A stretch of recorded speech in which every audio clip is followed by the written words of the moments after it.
Sejam muito bem-vindos a mais um episódio do nosso querido podcast Como é que você consegue? Antes da gente fazer as devidas apresentações, eu gosto sempre de reforçar, nós estamos no Rio de Janeiro, a gente poderia estar na praia, poderia estar no futevôlei, mas a gente está aqui 9 horas seguidas no estúdio gravando para você. Então o mínimo que você precisa fazer agora é curtir, comentar, compartilhar, mesmo se você não assistiu ainda, comenta qualquer coisa aí, porque isso faz com que o vídeo possa chegar a mais pessoas, combinado?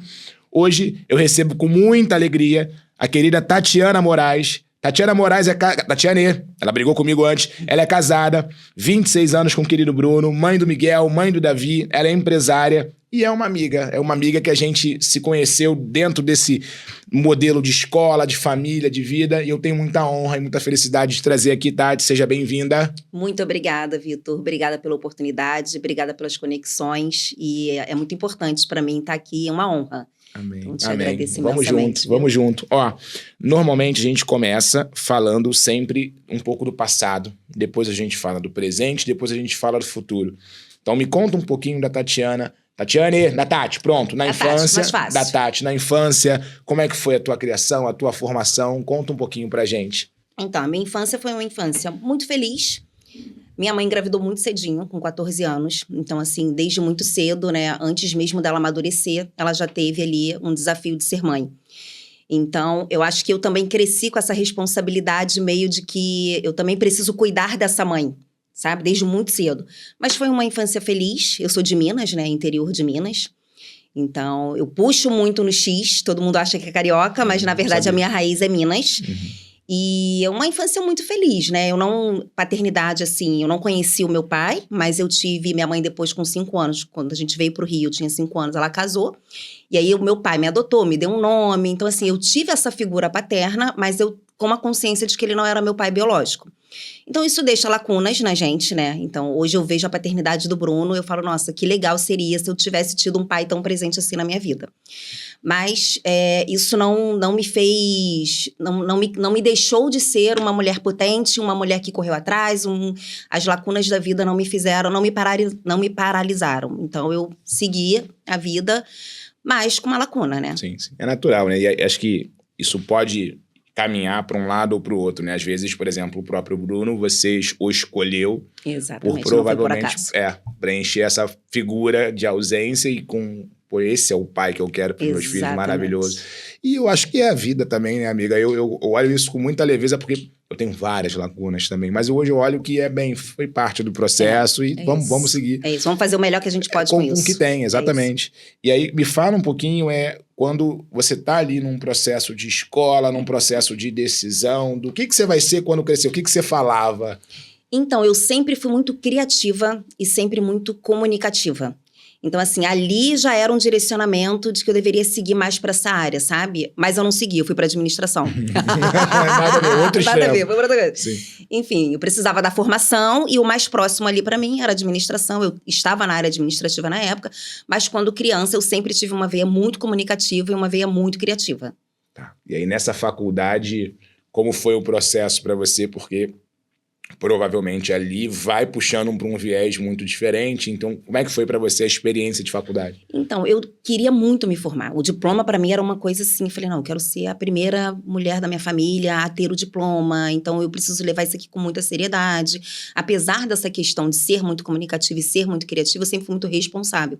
E sempre me cobrei muito. Então, essa cobrança, né, do diploma, eu preciso disso, enfim, me levou para administração, me formei. Foi luta, tá? Porque, assim, matemática 1, 2, 3, muita exata, e eu não sou de exatas, enfim, mas consegui me formar.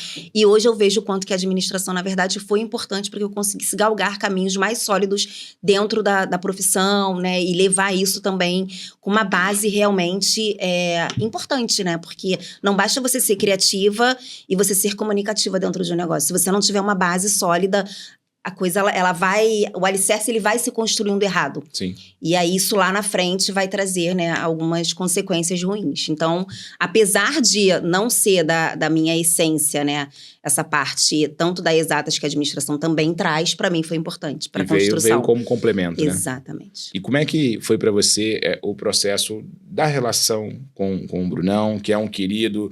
Como é que foi essa história? Porque ela, com certeza, A base da minha vida. contribui muito até aqui. Então, Muito. como é que foi?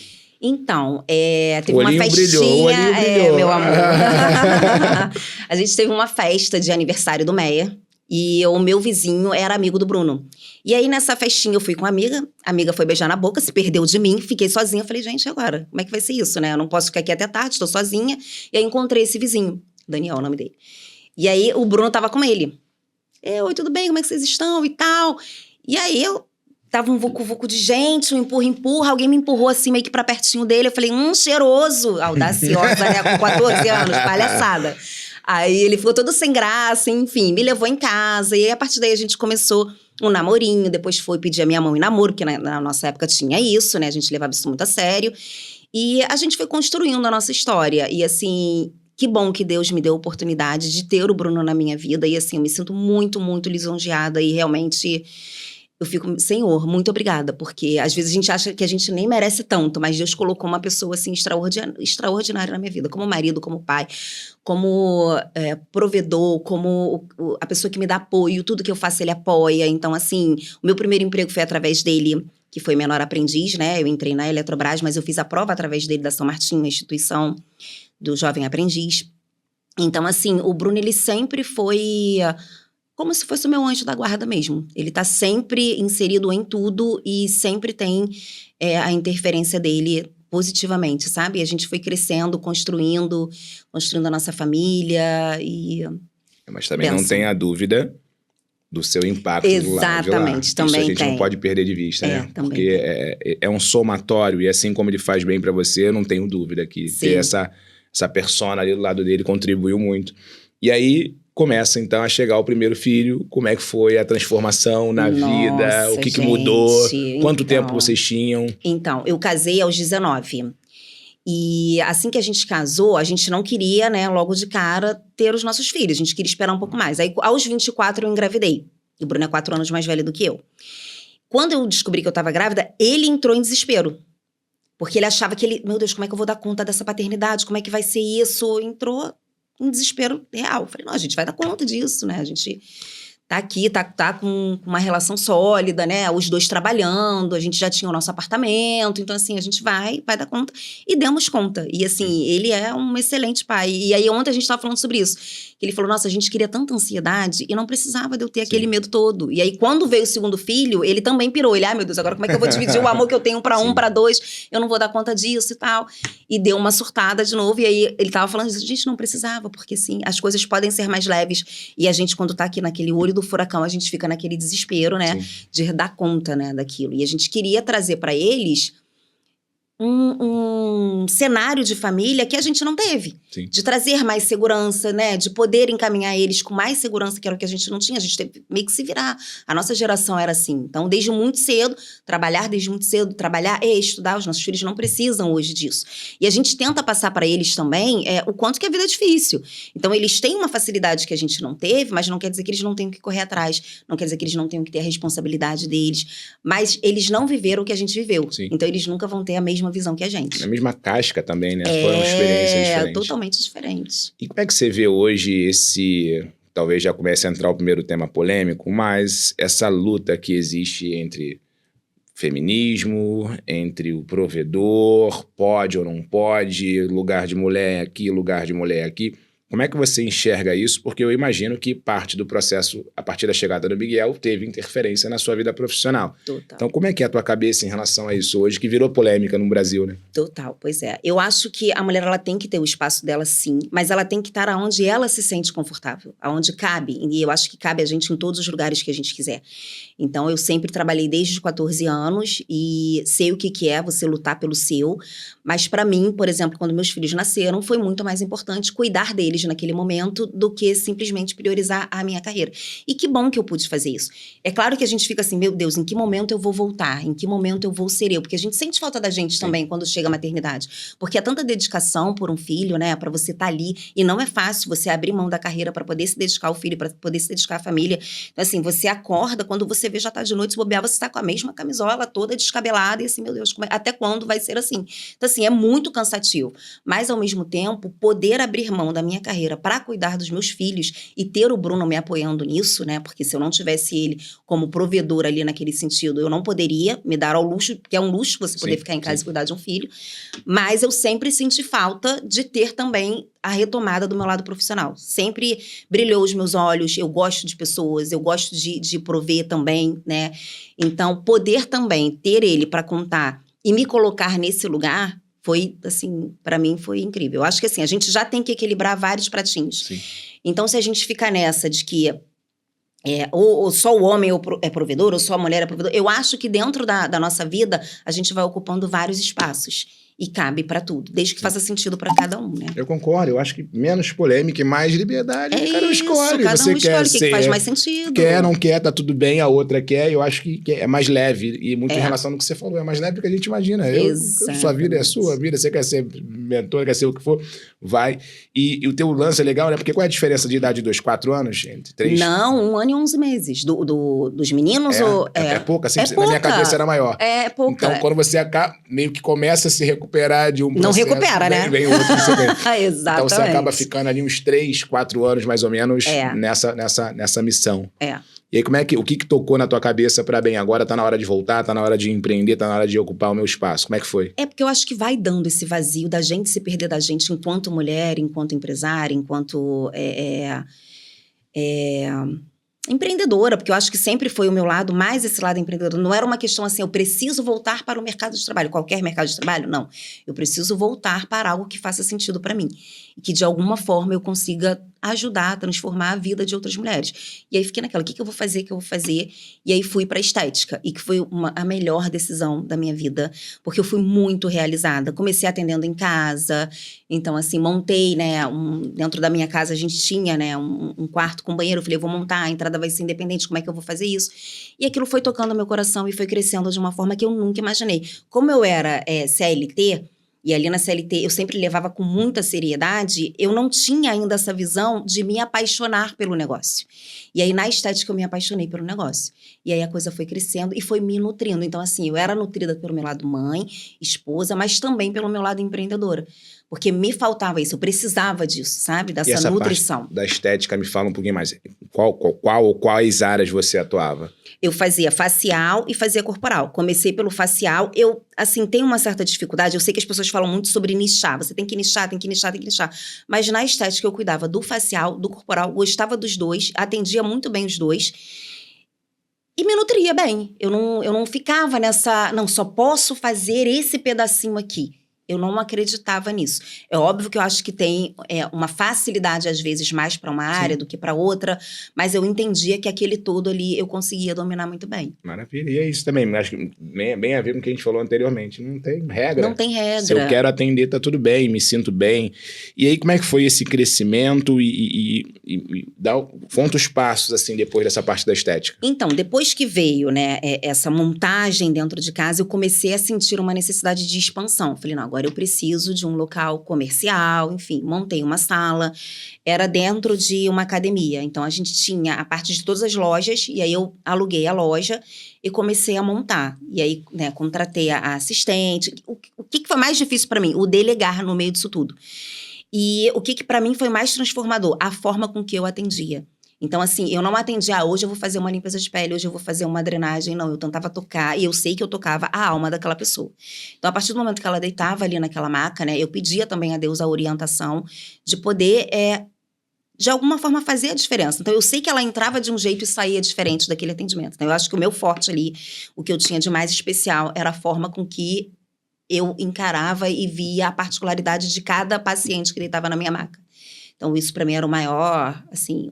o meu troféu, poder enxergar, além do óbvio, aquela alma que tá ali e poder ajudar de alguma forma. Então, não era realmente só tocar uma pele, tocar num rosto, tratar uma celulite, tratar uma lipodistrofia, não era sobre isso. Era sobre enxergar realmente a pessoa por trás daquilo tudo ali.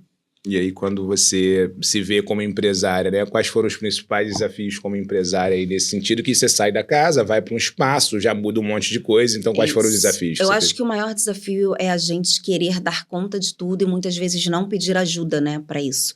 Porque o lado empreendedor, ele fala muito disso, né? Da gente ter... Hoje em dia, todo mundo consegue pedir ajuda para todo mundo. Quando eu comecei lá atrás, não era assim. Eu tinha que fazer tudo, que dar conta de tudo, e fica muito pesado, fica muito cansativo. Então, o maior desafio foi ter que caminhar sozinha e entender que não precisava ser assim. Sim. Que eu poderia delegar, que eu poderia contratar. E lá foi até quando? Como é que foi a evolução de período? Eu fiquei lá uns 3 anos até que veio a pandemia. E aí, fiquei atendendo em casa mais ou menos uns 3 anos também. Uns 3 anos lá na estética. Mas assim, funcionava para mim exatamente como uma empresa, né? Eu montava o calendário de tudo, quais eram as ações que eu ia fazer, como é que eu ia captar mais clientes, como é que aquele cliente que não voltou, voltaria, se não voltou, por que não voltou, o que eu posso fazer, como é que eu posso captar. Então assim, era um ecossistema que rodava muito bem, né? Era uma empresa mesmo. Muito da administração, né? Muito da administração, que lá atrás eu falei, ai meu Deus, será que eu fiz certo? Sim. Enfim, mas me deu uma boa base. E aí vem a pandemia, tudo fecha, o mercado fecha. Como impactou a pandemia, não só no teu negócio, mas na família também, no negócio do Bruno? Muito, como é que foi? Porque quando veio a pandemia, a gente se mudou, né, daqui, do Meia, para freguesia. E aí já mudou tudo, porque a distância, né? Eu ainda tinha alguns atendimentos, mas eu tinha que realmente atender com muito cuidado, né? Por conta das contaminações, enfim. Mas foi um momento que eu acho que as famílias em si puderam se unir ainda mais, né? Naquilo tudo. As crianças estudando de casa, então assim, né? Cada um no computador, como é que a gente vai dar conta disso, como é que vai fazer? Mas foi um reinventar também. Foi muito difícil, sim, mas foi um reinventar. Aí passa a pandemia... E aí, o que você, já morando em Jacarepaguá, ou já vem pra cá depois, não? Não, foi freguesia primeiro, e aí, depois que a gente foi pra Guaratiba, que aí foi esse desafio. Então, na freguesia, por exemplo, e aí quando acaba os processos, quais são os seus próximos passos? Eu quero fazer essa construção até a gente chegar aqui mesmo. Então, nessa fase, qual foi o... Então, quando veio a pandemia e eu decidi... Porque, assim, eu poderia esperar passar aquela fase da pandemia e retomar os atendimentos da estética. Sim. Mas me veio, assim, numa consciência muito grande. O que eu tinha para doar, para entregar, eu entreguei. Não foi um fechamento... inconsequente ou não querendo fechar, né? Depois que veio a pandemia, que eu dei conta de atender todo mundo que estava em agenda, né? Eu frisei assim, agora eu preciso olhar para um outro lado. Eu preciso empreender de outra forma. E aí fiquei um tempo, né, estudando, trabalhei um tempo também com essa parte de mentoria para estética, que era o Tático Consultoria. Então fazia as consultorias ali para ajudar elas no processo, porque eu via que tinha essa lacuna delas ficarem muito sozinhas, se sentirem sozinhas e não saber, né, por onde traçar, por onde começar. E foi tocando no meu coração que eu precisava montar outra coisa, que eu precisava pensar em outra coisa. E aí a pandemia também trouxe esse foco muito ainda para dentro, né? Da casa, da família, dos cuidados, né? Desse isolamento. Eu aproveitei esse isolamento muito para estudar os próximos passos do que eu ia fazer. Muito bom. E aí, quais foram os próximos passos? O que você fez? Então, mas aí o que eu vi? Que quando a gente planeja, nem sempre é isso que Deus está propondo pra gente. Às vezes ele vai te colocar em outras situações e que você não via antes e que você não precisa ter tanta pressão que as coisas vão acontecer. E a vida vai cobrar que você vá por um caminho ou vá por outro, que você escolha para onde você quer ir. E aí fiquei esse tempo parada e comecei a estudar. E assim, eu sempre tive uma paixão, tenho até hoje, por café. E o café, para mim, ele não é só o café, né? Porque o café, ele é uma conversa, o café, ele é conexão, o café, as pessoas pausam o seu dia para poder ter aquele momento. E aí eu pensei, poxa, por que não uma cafeteria? E comecei a estudar como é que eu ia fazer, por onde eu iria, se eu escolhia um modelo de franquia, se eu montava tudo sozinho, porque minha mãe, ela é confeiteira, ela veio, né, disso, eu trabalhei muito tempo com ela também. Então, eu queria algo que me conectasse com outras pessoas e que trouxesse um momento especial no dia das pessoas também. E aí, fui para essa área, né? Que é uma empresa também, a gente tem que enxergar Sim. que não é simplesmente sentar e oferecer o café, é muito além disso. E aí, foi abrindo um universo imenso para mim. E eu fui aprendendo muitas coisas e sigo estudando, me aprimorando. E cada vez a gente se surpreende com desafios diferentes. Eu acho que a administração, novamente, né, ela dá a base, a estrutura da estética para café ou para todo e qualquer negócio que você venha montar aqui para frente.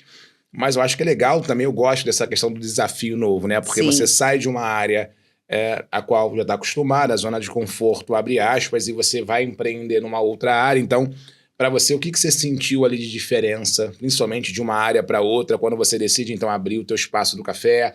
Quais foram os principais desafios de adaptação ali? Eu acho que o maior desafio para quem está acostumado a empreender é isso. A gente quer dar conta de tudo e você vê que, por exemplo, no modelo de franchise, de franquia, o modelo é diferente. Então, você precisa entender essa base e saber até onde realmente você pode ir, até onde não, o que é aprimoramento, o que é controle de mais, o que é controle de menos. Então, assim, muda um pouco a visão do negócio. Que antes estava tudo ali na minha frente, na estética, e eu já sabia exatamente, agora eu já tenho que me desafiar e tentar olhar vários cenários diferentes. Legal. E você pensa, olhando para o futuro, quais são seus planos, né? Movimento de expansão, crescimento, 70, 100 unidades de café, o que você imagina? Eu não tô tão à frente assim, não, entendeu? Eu tô querendo ver o hoje, porque assim, eu entendo que o planejamento ele é muito importante. Mas o planejar demais e executar de menos te paralisa. Sim. Então, assim, eu ainda tô engateando nesse modelo, né, da franquia, da cafeteria. Então, assim, eu ainda tô mergulhada muito aqui. Eu ainda não tenho esse plano macro, né, de daqui a 5 anos onde eu quero estar bem? Quero. Mas eu preciso solidificar ainda mais para poder ter um crescimento e uma expansão sólida, realmente. Sim. E aí a gente olha pro apoio, pro impacto, na verdade, né, do Bruno, da família, dos filhos. Nossa. O quanto isso para você é importante nesse processo? Muito, muito importante. E assim, eu acho tão bonitinho, porque assim, tudo que eu, né, paro para fazer, tudo eles me apoiam, sabe? Tudo eles estão ali comigo o tempo todo. E eu acho que é importante também, né, pros meninos, pros filhos, né, ver a mãe também, né, nessa expansão, em crescimento.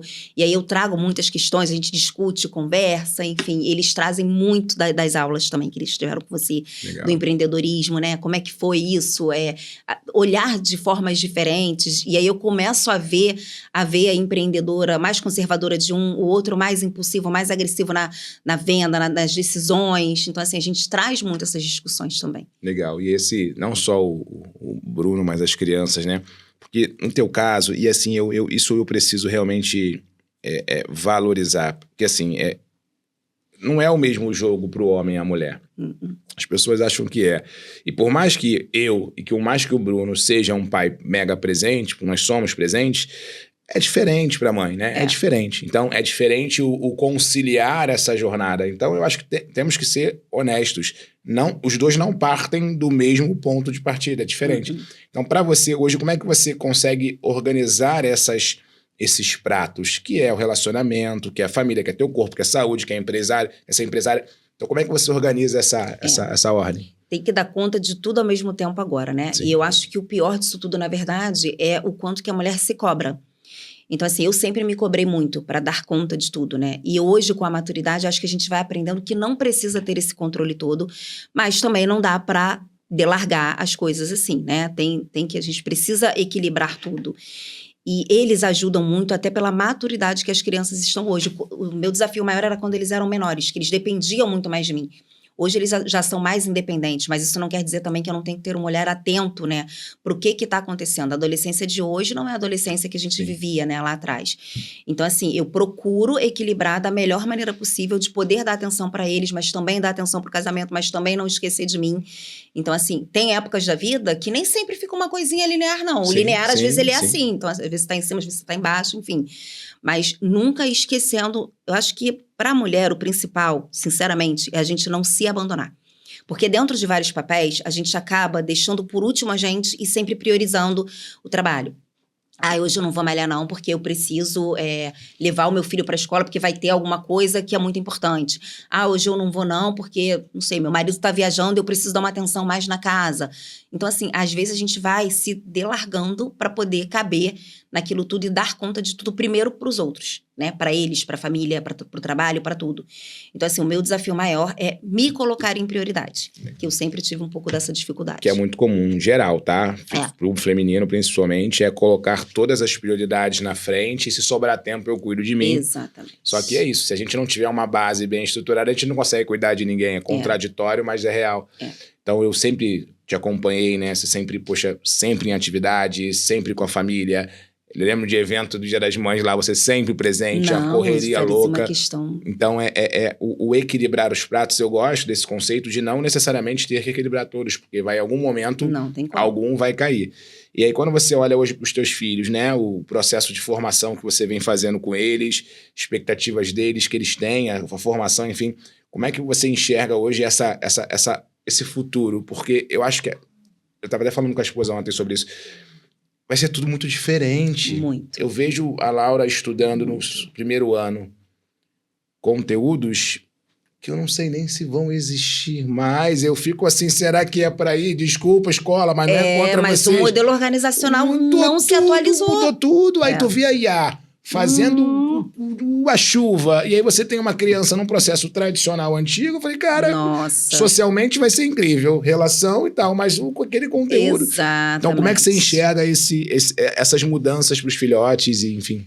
Eu fico muito confusa, porque eu quero dar um direcionamento para eles e até eu fico perdida. Porque, né, na minha geração era, não, você tem que se formar, você tem que ter uma faculdade. A gente fala muito isso para eles, não, vocês têm que ter uma faculdade, vocês têm que se formar. O Davi, ele é muito mais para essa coisa, não precisa, você é piloto de parapente, eu gosto da natureza, eu quero isso para quê? A formação, e a gente sempre batendo, porque assim, a cabeça deles já voa muito mais, né? Eles já conseguem visualizar coisas que a gente não consegue visualizar, né? Mas eu acho que o modelo educacional não está acompanhando essa evolução deles. E eu confesso que eu tenho dificuldades também. Então, assim, eu até contratei, né, uma neuropedagoga para poder me ajudar a direcionar eles profissionalmente. A poder entender qual é o talento de um, qual é o talento de outro. E aí a gente chega lá em 5 profissões que se adequam mais a eles e o que vocês querem? Tentar direcionar, porque foi um direcionamento que eu não tive e eu acho que faz falta, sabe, esse direcionamento. Mas é tudo muito novo. Sim. Tem 1 zilhão de novas profissões que a gente nem almeja, daqui a pouco vai ser mais ainda.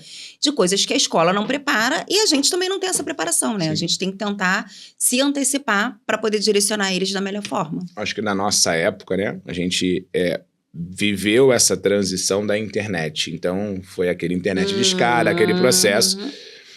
E eu acho que eles estão nesse processo de transição mesmo, bem no meio. Bem no meio. Mas a curva de crescimento, ela tá assustadora. Muito. Então, eu fico olhando, eu fico pensando, falei, para essas crianças, a gente precisa trazer essas informações o mais rápido possível. Isso. Porque se eles não entenderem o que está acontecendo e entenderem que o mundo vai ser igual ao que a gente viveu, vão se surpreender, porque não vai. Muito. Então, muitas profissões que hoje existem não Não existirão vão mais mais, existir. ou terá uma demanda muito menor, prioridades serão diferentes, até o próprio diploma, certificado de faculdade, que muita gente bate muito na tecla, e eu tenho meus conceitos polêmicos em relação a isso, talvez hoje seja relevante. Até que ponto realmente isso é necessário, sabe? Sim. E eles mostram isso pra gente. Sim, sim. Então, eu acho que a gente também vai ter que mudar a nossa cabeça aí para poder direcionar melhor. Então, falamos aqui de relacionamento, falamos da tua vida empresarial, falamos de família, saúde, que está faltando também, que hoje você sempre foi uma mulher, uma empresária que sempre se buscou se cuidar. Então, como é que você consegue ainda sustentar todo esse processo com tudo isso acontecendo ao seu redor? Nossa, é muito desafiador para mim, porque assim, a questão da aparência para mim é uma coisa que pega. Você vê que eu chego aqui e falo, gente, peraí, preciso ajeitar meu cabelo. Sim. Eu acho até que talvez eu devesse me desapegar um pouco da vaidade, mas eu não consigo. Para mim é muito importante, porque me sentir bem, estar bem, caber no meu corpo, né? Porque eu sempre tive efeitos sanfonas, assim, gigantescos. Sempre foi um desafio muito grande e eu acho que a gente precisa, né, olhar para dentro da gente e se estruturar emocionalmente para que isso venha para fora. Eu acho que é um movimento muito mais de dentro para fora do que só de fora para dentro, para se sustentar. Então, eu preciso me sentir bem comigo para que tudo na minha vida funcione bem. Então, a saúde, assim, é muito importante. É um pilar muito desafiador. Por último, a fé, né? Hoje, sem falar de religião, nunca entro nesse tema, mas o que é a fé para você ou como isso te ajudou e completa essa tua jornada? Cara, a fé, então, eu não tenho religião, nunca tive religião, mas eu sempre acreditei que tudo que acontece na minha vida, com certeza, Deus está ali o tempo todo, minha filha, eu tô vendo por você, eu tô intercedendo por você, pelos seus filhos, pela sua família. Então, assim, eu oro, né, bastante, peço muito esse direcionamento e eu me sinto acolhida, protegida, olhada. Minha filha, eu tô aqui o tempo todo. Mesmo não tendo a religião, eu não tenho certeza que Deus está o tempo todo presente, intercedendo por mim, pela minha família. Eu sempre falo isso também da minha ausência de religião, porque eu acho que talvez o passado, experiências negativas, eu sempre me afastei. Mas também tem a minha conexão muito forte diária, agradecimento, oração, que eu acho que isso é parte do processo importante. E aí, assim, a gente sempre entra, Tati, né, nesse processo, porque o que eu quis quando eu criei esse podcast, né? É trazer pessoas normais, seres humanos normais, pra gente ouvir a história e falar, caramba, tá vendo aí? Ó, eu também tenho isso, também sou assim. Então, a pergunta que a gente sempre faz é, cara, como é que você consegue, que é uma pergunta provocativa, mas como é que você consegue ser mãe, ser esposa, enfim, fazer todos esses processos, conseguir ter uma vida... Poxa, aqui muitas pessoas olhariam e falam, uau, cara, ela conseguiu chegar lá, ela conseguiu resolver. Então, como é que você consegue tudo isso? Eu acho que é não desistindo, né? É sempre buscar, realmente, buscar conhecimento, buscar melhorar, né? Ter essa rede familiar, porque eu acho que sozinha a gente não chega em lugar algum. E acreditar que a gente sempre pode melhorar, que a gente sempre pode evoluir, que a gente sempre pode transformar de alguma forma a vida do outro, olhar para o outro, né, com mais humanidade. Eu acho que tudo isso, ser mais humano, na verdade, vai transformando a gente. E para essa mulher que está te assistindo, qual o recado você daria para ela? Qual é a dica que você daria para ela? Qual a orientação? Que muitas vezes ela está ali, muitas vezes no fundo do poço, se questionando, sem a percepção real do seu próprio valor. Qual seria o recado que você daria para ela? Aí pode olhar para a câmera e pode falar para ela. Eu acho que é acreditar na gente, porque a gente tem um poder e uma força gigantesca dentro da gente. Então, não desistir, realmente tentar ver em que pontos que pode melhorar, que pode ser uma pessoa melhor, enxergar os seus valores, né? Porque às vezes a gente quer tanto evoluir, tanto melhorar, mas que a gente esquece qual é o degrau que eu estava e qual é o degrau que eu estou. E se firmar no degrau que está para poder passar para o próximo, né? Porque muitas vezes a gente quer avançar. E a gente não corre. A gente primeiro engatinha, depois você dá primeiros passos, depois você sobe um degrau, depois você sobe o outro. E sempre ser grata aonde você está, tudo que você conquistou, solidificar isso para avançar e entender que tudo é evolução. Maravilha, maravilha. E eu acho que é muito... A gente sempre traz essa pergunta, né, Tati? As pessoas sempre trazem também a persistência, não desistir. Porque às vezes você que está assistindo pode estar num momento diferente do nosso. E a vida é essa mesmo, assim, de altos e baixos, de desafios. Mas acho que você ouvir alguém aqui que participou dessa trajetória, que teve seus momentos de altos e baixos, mas que persistiu e continua persistindo, que hoje é uma mãezona, empresária, esposa, cuida da saúde, acho que pode e deve servir de inspiração para vocês. Então, querida amiga, foi um prazer trazer você aqui, fazer com que você pudesse compartilhar a tua história. Foi um prazer genuíno, gosto muito de você sabe disso, do carinho que eu tenho pela essa família, não é de hoje. E espero que vocês que estão assistindo possam também aproveitar. Para quem não te conhece, redes sociais, fala para eles lá, @ tudo direitinho. Então, gente, meu arroba... Tu acredita que eu esqueci meu eu boto lá na descrição. Eu boto na descrição pra quem quiser seguir. Eu boto na descrição do vídeo @ e vocês podem seguir a Tati também, mandar uma mensagem pra ela, tirar dúvida. Gente, é isso. Tudo isso, tá? Muito obrigado. A todos que assistiram até aqui, não esqueçam de comentar, curtir, compartilhar pra fazer com que esse conteúdo chegue a mais pessoas. Tati, mais uma vez, muito obrigado. Gratidão por estar aqui, gratidão pela sua escuta, pela sua trajetória, pela sua energia, pela sua essência. Obrigada. Vamos junto, vamos junto. Fiquem com Deus. Um beijo, pessoal. Obrigada. Tchau, tchau.